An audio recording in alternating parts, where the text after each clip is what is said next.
Ladies and gentlemen, it's the moment we've all been waiting for. Jannik Sinner versus Carlos Alcaraz for the semi-final of Roland Garros. This is the preview. Let's go through it.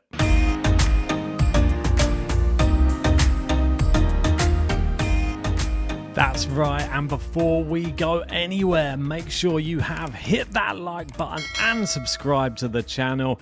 Oh my word, let's get stuck into it. It is Jannik Sinner versus Carlos Alcaraz yet again, and it is the most exciting matchup in tennis right now. The new rivalry on the tour at the top of the rankings, and they're going to be meeting each other once again. And it just so happened that they both got their 50th Grand Slam victory on the same day.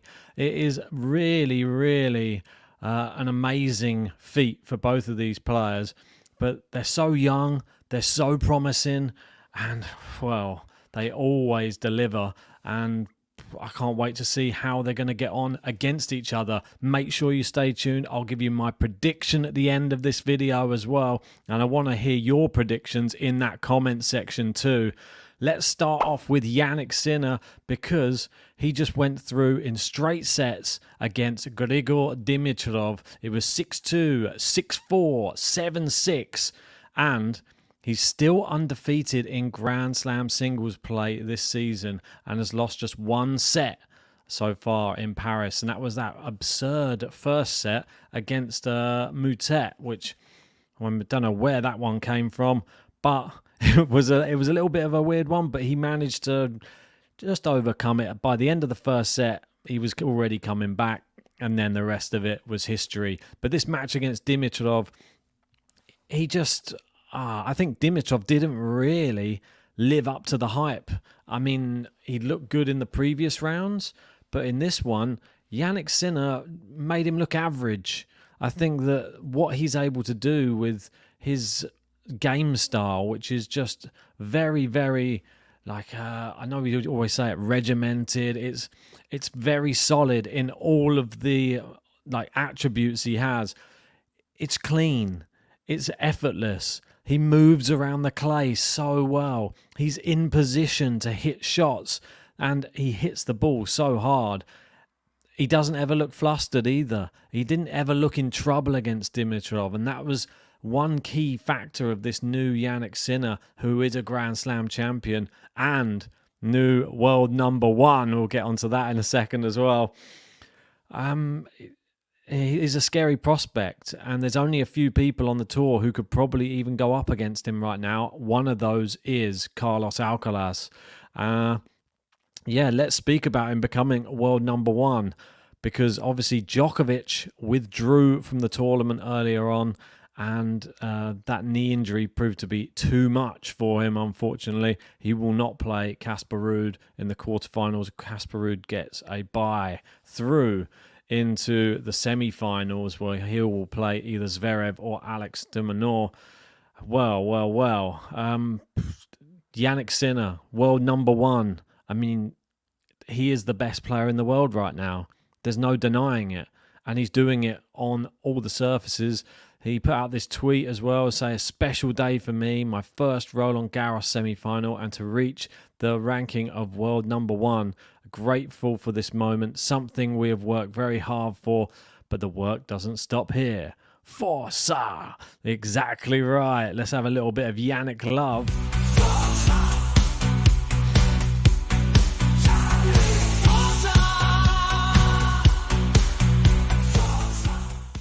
Exactly, Forza for Jannik, and well done to him and his team for achieving world number one. They asked him on court at the time, and he said, it means a lot to me for sure. It's not the way we all were all expecting, actually. He had two very long matches, tough matches, 5 sets, so it's tough. The first one, he finished really late. You know, it's tough also for the tournament. Novak retiring, it's always tough. Talking about myself, I'm very happy about this achievement. It's a lot of work we put in daily. It's a daily routine. Obviously happy to have this number in 2 days, there's a very important match for me, the semi-finals. So I'm focused on that at the moment. But yes, of course, very happy to have this number now. Well, the writing was on the wall. We all knew it was coming. It was just a matter of when, not if.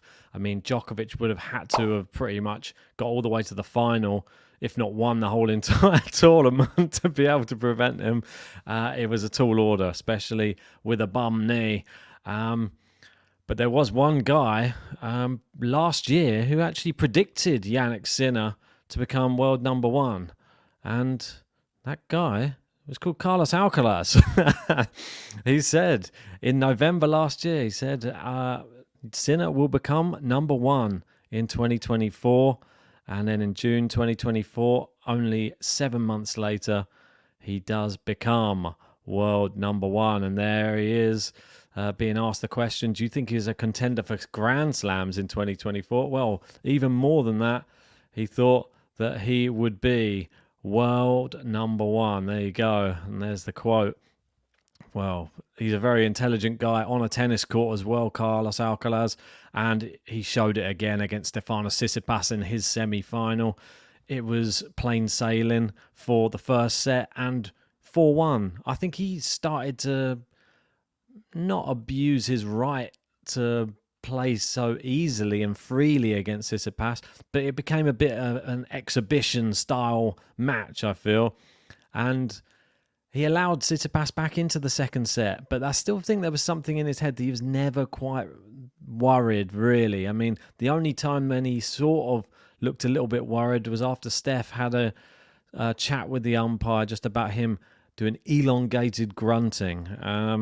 But it was still a comfortable straight sets win, a little wobble there in the second set, but I think it was just from him getting a bit too over-exuberant with his play and allowing Steph back in. And then he was able to up the level when he needed to get Steph out of there. Now 6-0 in the head-to-head against Stefanos Tsitsipas. 5th Grand Slam semi-final.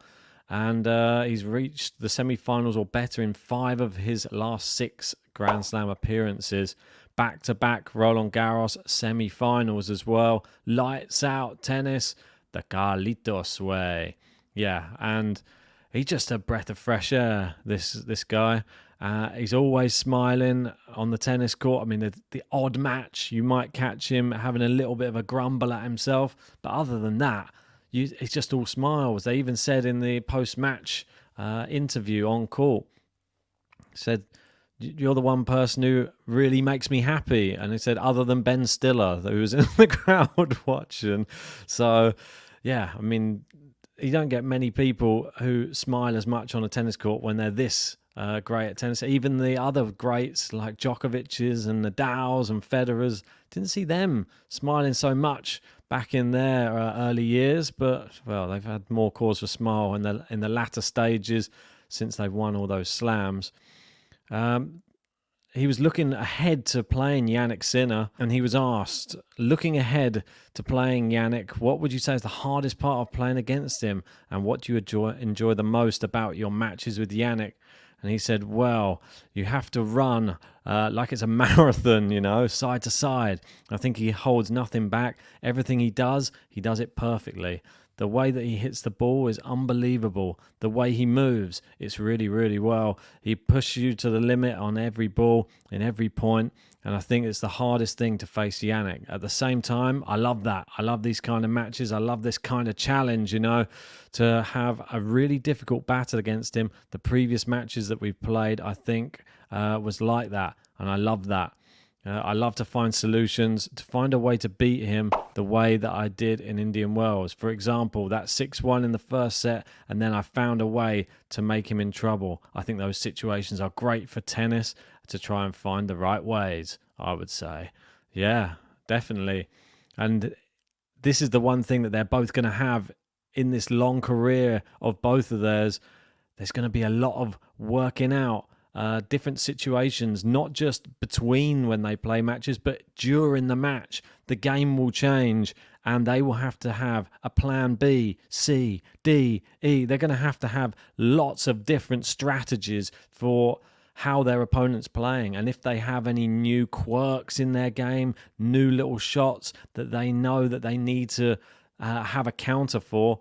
There's going to be a lot of corner work, I think, done by the teams, and this is where it's really important, I think, for both of them to actually have the encouragement and have a little bit of coaching from their team as well, because when you're at this level and the stakes are this high and there is coaching allowed, take full advantage of it, because I think it could be the difference in these style of big matches for the new breed of tennis player coming through. Well, Carlos Alcaraz, we know what he's like, and we should give him a little bit of a cheer as well, because he's been playing some incredible tennis. I mean, we gave Sinner a cheer for being world number one for the first time in his career, but you've really got to take your hat off to Carlos Alcaraz as well, though, because he's only dropped one set as well on the way, and that was to Jesper de Jong, who was playing inspired tennis, and Carlos Alcaraz made his quarterfinal look easy too. Carlos Alcaraz, Carlos Alcaraz. There it is, Carlos Alcaraz. Let's go to the head-to-head, and it is 4-4. Oh my word! It doesn't get teed up any better than this. Carlos won their most recent one at Indian Wells, and the only time they played on clay was in Umag in 2022, and Jannik won that match.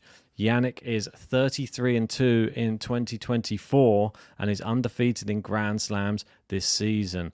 Carlos is 22-5 in 2024, both playing to reach their first Roland Garros final. Both came into this tournament coming off injuries. They both grown stronger with each match. A rivalry shaping the future of tennis.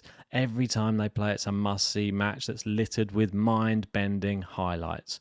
Who wins? Well, it's time for my prediction on this one. And, well, it's so tough to call. I mean, coming into the tournament, Carlos Alcaraz was the favourite for this tournament. Coming into this match, who is the favourite? It's really tough to pick. Carlos Alcaraz with the bookies is a slight favourite at 1.57, and Jannik Sinner 2.38. And I think that if you're a gambling man or woman, then I think Jannik Sinner is very good money at 2.38. You could over double your money if you back him. I think the way he's playing, I would not blame you if you wanted to go for it. I think this is going to be an incredible match. It always lives up to the hype between these two. I know that I've picked Alcaraz to win this tournament, but there's just something about Jannik Sinner at the moment. He's now the new world number one as well. And there's just something which I haven't seen Sinner look flustered at all. I've seen Alcaraz look flustered a little bit in a couple of his matches. He's a little bit more erratic. This is where the comparisons with maybe the Nadal and the Djokovic come in, because we've got somebody on one side like your Jannik Sinner, who is just so he just does everything by the book, perfectly. And then you've got Alcaraz, which is pure passion, desire, and just power, really. But it's so much torque on the body, but he just pushes his body to the limit. It's so tough to call. I think that we're actually going to see 5 sets. I know that's what everyone wants, and I actually think we are going to see 5 sets. But who's going to win in 5 sets is the big question. I'm really, really stumped on this one. There's part of me that thinks Jannik Sinner is going to beat Carlos Alcaraz. And I don't know what it is. It's just a gut feeling I've got at the moment, just based upon watching both of them play in this tournament. And I think Jannik Sinner looks like a man possessed, and like a man who will not be beaten. He's undefeated in slams this year, and I think it's going to continue. But that's my prediction. I didn't even know I was going to say that until I've recorded this video. Jannik Sinner in 5. Let me know if you agree with me in that comment section below. And if you haven't already, hit a like, subscribe, and join us for the match, because it promises to be an epic.